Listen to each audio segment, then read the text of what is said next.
Another very common pain point, so to speak, for children in various stages of life is constipation or chronic belly pain. Constipation, as much as it seems like it would be a very easy diagnosis, it's not always. Some children have frequent soft stools and they're still constipated. How can that be? Well, you have to look at the big picture again. You have to look at the whole story. Some kids have very hard stools and then they seem to be much better, but they're not. How can that be? The big stool has passed, so all is good. Here comes our unique approach. Don't just focus on the symptom now, although we are as motivated to give the child relief as everybody else is take this opportunity to look at the big picture. So let's talk about constipation. Constipation is very common among many children and adults. Yes, some more than others, and we'll talk about how some people are more prone to it than others, but what they share in common is if you think of the colon as a tube, a nice round tube, where the stool forms and the muscles around the lining of the tube actually wiggle and push the stool out. What happens with many people is stool starts building up.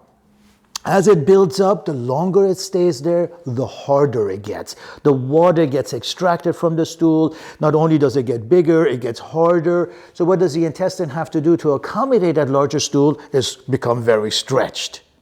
It becomes very stretched, sometimes to the point where the sphincter, where the stool is supposed to be kept at bay, is not able to do its job. So there's leakage of soft stool. We call that incompresis. So there seems to be quite frequent soft stools during the day. All is good, doctor. Thank God we don't have constipation. But we have this bulk of stool that's sitting there hiding itself, so to speak.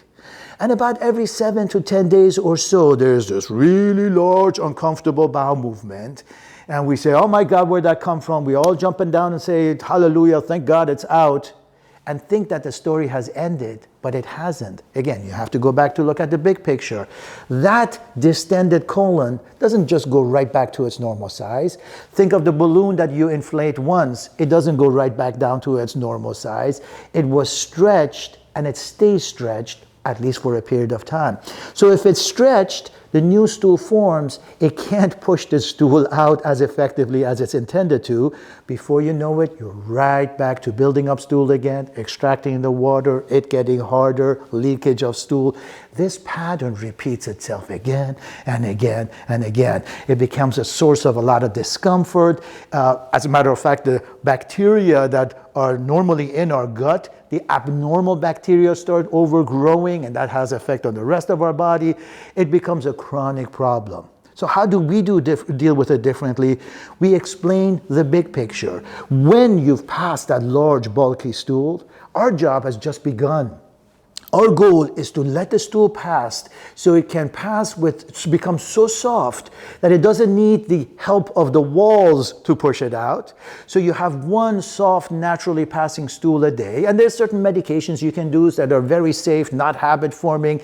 And if you do that again and again and again and again, over the course of many months, the walls recoil back to their normal size, and you'll quickly find that you need less and less and less medicine to have that one soft stool a day, and now all of a sudden you start feeling better. You see, the pattern, taking a step back, not being tunnel visioned by the immediate symptoms, helps so much get you relief that is lasting and enduring.